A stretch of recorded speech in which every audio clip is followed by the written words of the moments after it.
pumaporma na naman yung paborito mong senador, no? Si Alan Peter, no? Parang siya na naman yung God's gift impeachment court, di ba? Kanina, no? Tapos sumama pa yung kanyang kapatid, no? Nag-invoke pa ng common sense, no? Nag-invoke ka ng common sense so pinapanood ko. Sabi ko, galing, grabe, no? I'm so impressed, no? Sa kanila. Actually, Sen, yung ginawa ng magkapatid kanina, katakot-takot ng credentialism. Katakot-takot na condescension. Diba? Parang sila yung galing. Oo. No? Nag-uumapaw yung ano eh. Pero medyo nagulat lang ako kay Senator Pia. Ba't hinihingal na naman? Ano ba yung galing ba siya sa Hyrox?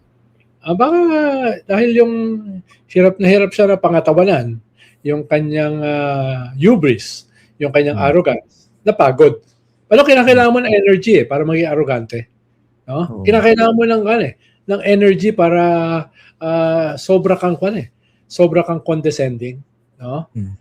Tayo lang naman yung natural sa atin yan, hindi tayo hinihingal. Ito pa, Sen. Ito binabanggit niyo ito last week. Sabi ko, hindi mo naman magically masi-switch on and off mo yung yung political neutrality or lack of it. Kanina, ito sana na-relay sa mga viewers natin. Ano man yung political persuasion ninyo? Hindi nyo napansin yung actuation, in particular nitong si Pia Cayetano. Diba yung nagparinig pa yung Malacanang na kumakampi sa majority? Naka-robe ka na eh. Diba? Senator Judge ka na eh. You were acting as a Senator Judge, not as an ordinary Senator. Yung politics na yan, iwan mo yun doon sa kabilang korte o doon sa kabilang sa kabilang chamber. Pwede ka naman magpanggap ng konti eh, di ba? Oo, magpanggap ng konti naman, may konting naman yung bang political neutrality. Kaya obvious na obvious eh. Tapos yung mukha niya seething, di ba? Yung gigil na gigil. Di ba? Oo. Kaya napagod. Kaya napagod. Kaya napagod. Sa akin, that was an insult eh, dun sa robe na suot-suot niya. Tsaka dun sa chamber. Dun sa impeachment court. Parang wala naman siyang pake. Ako, may pake ako kasi hindi dapat ganun eh. Oo. Pero para kasi gawin yung kinakailangan mo ng konting sophistication. Tsaka self-awareness. Self-awareness. Baka masyadong malaki yung hinihingi natin sa kanya. Nag-invoke pa nga ng law school eh. Isa Arneo, isa naman UP. Buti walang tumayo. Ano yung pwedeng sabihin, Sen? Tanongin mo ako, Sen. Ano pwedeng sabihin? Ano ngayon? Ano ngayon? Grabe, no? Grabe yung credentialism, no? Oo, ibang level. And I don't think that would be the end of it, no? Simula pa lang yan. Kanina actually, medyo I felt bad for Sherwin Gatchalian eh. Alam mo yung sa inyong condescending tapos patronizing at the same time. Pinagsabay. Diba? Condescending eh.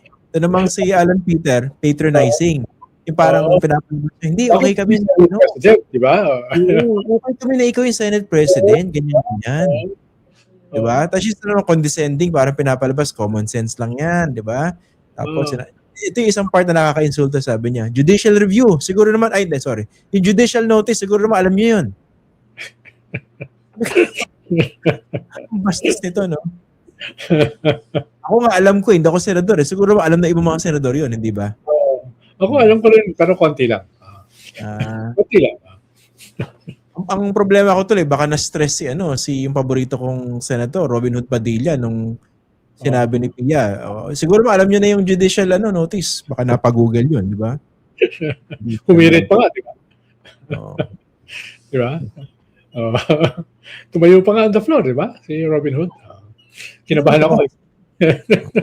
Pero yun ang gusto ko sa kay senator, kaya ako paborito yun eh. Alam mo yun yung Bibo.